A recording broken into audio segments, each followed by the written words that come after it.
Good morning. Welcome to day 123, Monday, August 10th, 2026. All right, so it's another story time.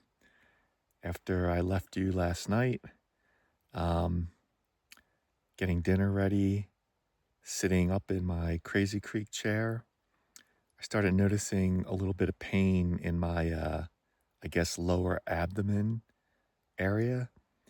I never had felt pain there before, so I wasn't quite sure what was going on and just kind of dealt with it for the next couple of hours. And then when I tried to lay down, it was very painful to lay down straight on my back. It's like the pain was very, very bad.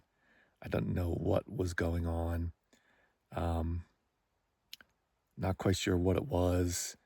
If I just had some intestinal issue, I didn't eat anything different. Um, Was it Giardia related? I've been filtering all my water, so logically, I was having a hard time figuring out what was going on. I have no cell service. And then, of course, the thought pops in my head, well,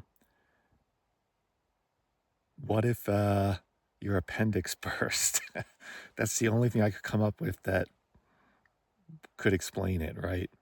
I was like, well, I don't even know. Would I feel pain there? I had no idea. So, just a very troubling issue.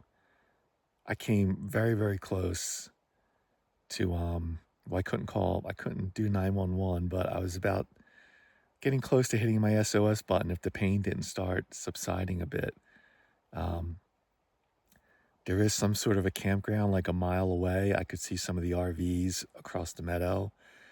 So I was getting ready to pack up and walk over there and see if I could get a ride, I guess in the Pinedale from here to go to whatever medical thing they had to figure out what the heck was going on. Um, Yeah, when you have an unknown pain out here and you can't even do any Google research, not great. I really thought I'd be getting off the trail last night. That's how painful it was. It just came out of the blue and it wasn't getting any good. So before I decided to do that, I got out of the tent one last time. Well, maybe if I walk around a little bit, if it's some sort of intestinal thing, maybe walking around will help it move along. And, it didn't make any sense though, because I had taken care of business and dug a cat hole in the morning. Everything was fine. Um, it was a little painful to urinate, but everything was fine. I think it was just because I was using my abdomen muscles. It just was a sharp pain. Um, so I get up, I walk around a little bit. I said, well, let me try and lay down one more time and see if that helps. So I laid down, I started doing different stretching and was on my side because I really couldn't lay on my back. It just hurt too much, and brought my knees up to my chest, and that seemed to help alleviate the pain a little bit. So I kept doing that. And then the next thing I knew, I was asleep. So the only thing and I'm fine this morning. I must have had some sort of tightening of a stomach muscle. I don't know, but it must have tightened up and just was painful from whatever I'd done to make that happen. And I feel totally fine this morning. Everything's good, but a very scary situation because it's just an unknown.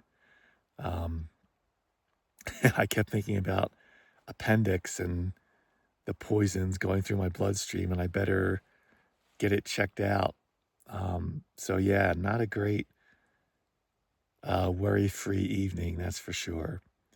But I guess it was just, yeah, some sort of stomach muscle that tightened up somehow and finally got it to loosen up. So that was a little scary. Um, and I was very concerned about whatever was going on. So that was a new one for me out here on the trail. We are officially leaving the winds, and this is the unofficial start of grizzly bear country. They can certainly be in the winds, but this is like where it starts and we go through Yellowstone. It's just going to be grizzly country all the way. So I'll probably pick up some bear spray in Dubois when I get there, about 60 miles away. I've already been yapping for 5.5 minutes, so we'll see you on the trail.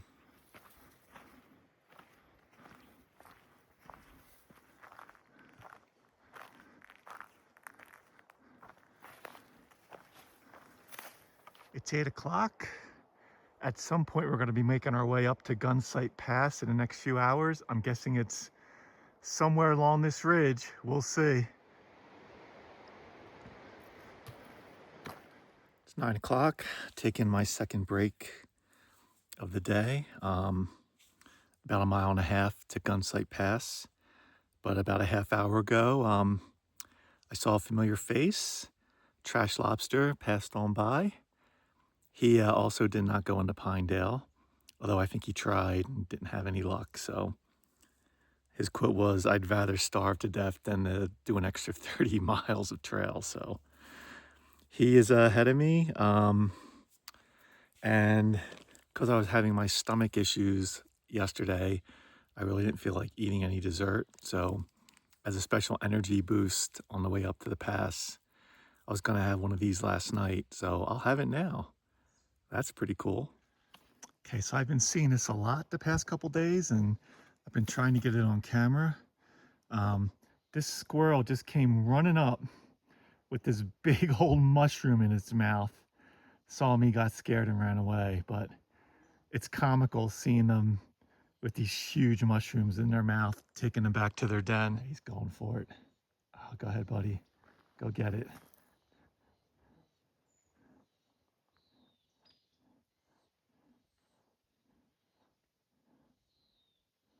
Look at that.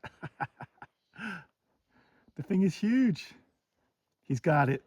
He's got it. There he goes.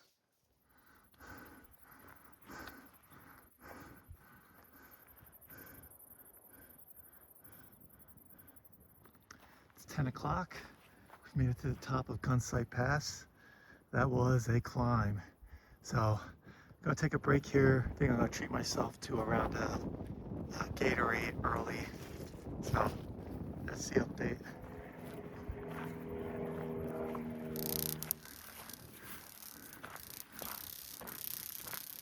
It's 11 o'clock, back in cow country.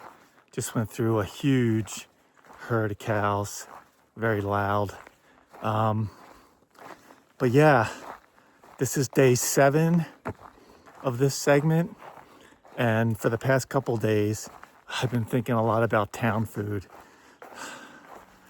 It's too early to start thinking about it, but I saw in some comments on Far Out in Dubois, one of the places where you wouldn't expect to get good food, there's a bowling alley, and apparently the food there is pretty good, you know, for fried food and all that, but they have a cheesesteak, and I am hankering for a good cheesesteak. So I think I'll be going to that bowling alley at some point.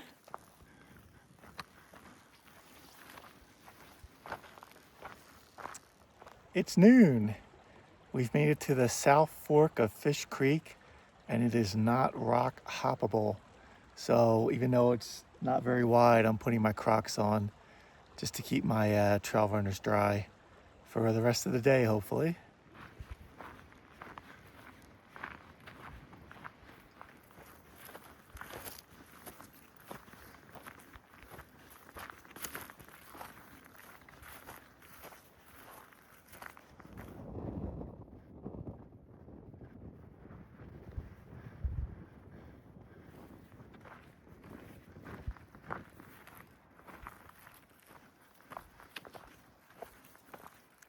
It's 4:15. Just picked up a bunch of water from the Lake of the Woods here.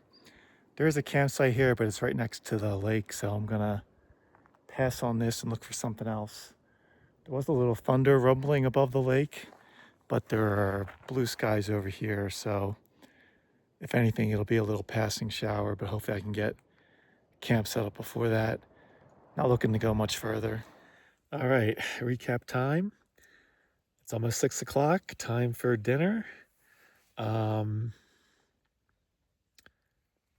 camped north of the lake where I got water, about, I don't know, a half mile north of the end of the lake there. I think this CDT is going to be dirt road for a while, so I'm just off a dirt road. There is a lot of dead trees around, but I'm in a little section where there's some live trees, and more importantly, when the wind was whipping through and I could hear it, it really wasn't impacting this area. So at around 9,400 feet, nice solid day of hiking, 18 and a half miles, lots of really nice views. Yeah, after coming down Gunsight Pass, there's just that wide open meadow.